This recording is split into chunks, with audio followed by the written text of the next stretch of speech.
জমকালো আয়োজনের মধ্য দিয়ে পালিত হলো ঢাকায় চলচ্চিত্রের নায়িকা পরীমনির জন্মদিন।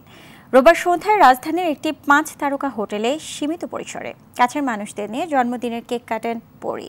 সুযোগ বুঝে সাংবাদিকদের মুখে কেক মাখিয়ে দিতে ভুল করেননি বোট ক্লাব কাণ্ডের ঘটনায় আলোচিত এই গ্ল্যামার গার্ল।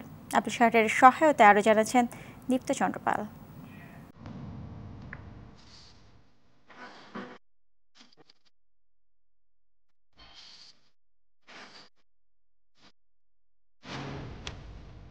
জন্মদিনে সবাইকে আনন্দ দিতে বিমানবালা রূপে সবার সামনে হাজির হন গ্ল্যামার গার্ল পরীমনি। মঞ্চ সাজানো হয়েছে বিমানের ককপিটের আদলে।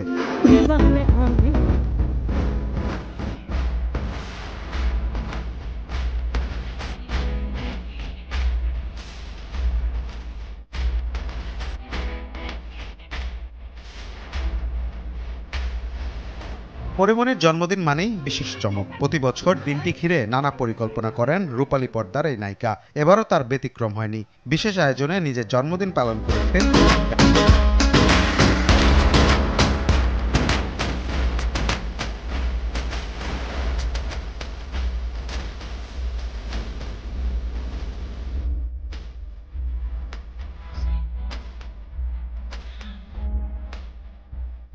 জন্মদিনের আয়োজনে প্রতি বছর নির্দিষ্ট রঙের থিম ব্যবহার করেন পরীমনি।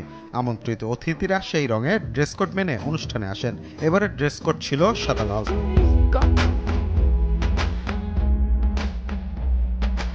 নাচে গানে প্রিয়জনদের সঙ্গে জন্মদিনের আনন্দ ভাগাভাগি করে নেন সম্প্রতি বোট ক্লাবের ঘটনায় আলোচনায় আসা পরীমনি।